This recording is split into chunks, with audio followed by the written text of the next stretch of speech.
សួស្តីបងប្អូនគ្នាហើយអញ្ចឹងសម្រាប់បងប្អូនខ្លះដែលប្រើ iPhone ហើយមានបញ្ហាទូរស័ព្ទដៃខ្សោយសេវាខ្សោយដូចជា Wi-Fi ឬក៏ Bluetooth អញ្ចឹងណាបងប្អូនណាអញ្ចឹង model ក្នុងដៃនោះគឺ iPhone X បញ្ហារបស់វាគឺ Wi-Fi វាខ្សោយបងប្អូនណាតើនៅចិត្តដុំទៅវាឃើញបងប្អូនឃើញទេគឺពេលចូល Wi-Fi មកព្រោះ Wi-Fi គេនៅចិត្តនេះគឺមានច្រើនទីមួយយើងអាចជន់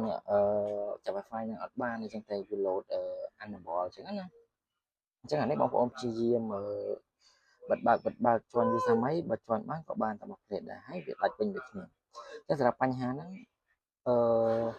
វាមិនដូចជាមិនមកពីម៉ាស៊ីនទេបងប្អូនណាគឺបញ្ហានេះគឺមកពីខ្សែសេវាវាហ្នឹងវាអត់ដិតអញ្ចឹងជាដំបូងដើម្បីអាចធ្វើបានយើងធ្វើការមូលខ្ចៅគូតរបស់វាសិនតែពេលយើងមូលខ្ចៅគូតរួចហើយណា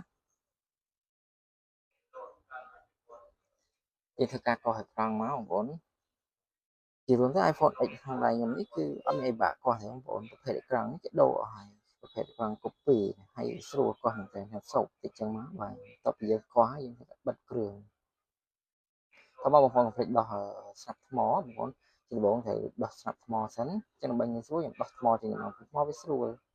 ចឹងដោះអេក្រង់ចេញមួយទៀតមកដើម្បីងាយស្រួលណាចឹងអាស្នាប់ Wi-Fi វាគឺនៅខាងលើបងប្អូនណានេះបោះកាមេរ៉ាមុខចេញមកឲ្យបង្ហាញជូនបងប្អូនអរគ្នាបងប្អូនអរគ្នាស្រួលមើលនេះនេះគឺអាស្នាប់មួយនេះស្នាប់នៅខាងក្រោមកាមេរ៉ាមុខណាហ្នឹងគឺស្នាប់របស់ Wi-Fi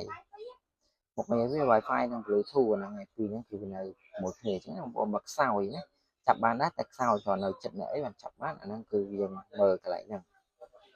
អញ្ចឹងអានេះខ្ញុំដូរមួយទៀតដើម្បីតេស្តឲ្យបងប្អូនទាំងអស់គ្នាមើលអញ្ចឹង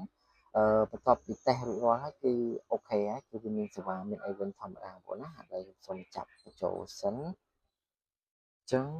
បន្ទាប់ពីយើងធ្វើការផ្លាស់ប្ដូរអានឹងរួចមកយើងគិតស្នាប់គិតអី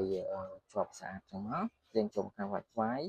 គឺវាដំណើរការធម្មតាបងប្អូនណាពេលដែលបើកមកគឺវាមានច្រើនចឹងយើងអាចចាប់បានច្រើនចឹងអានេះគឺវាចាប់បានឆ្ងាយដំណើរការធម្មតាអូខេចឹងសម្រាប់វីដេអូនេះគឺមានប៉ុណ្ណឹងទេជួបគ្នានៅវីដេអូក្រោយទៀត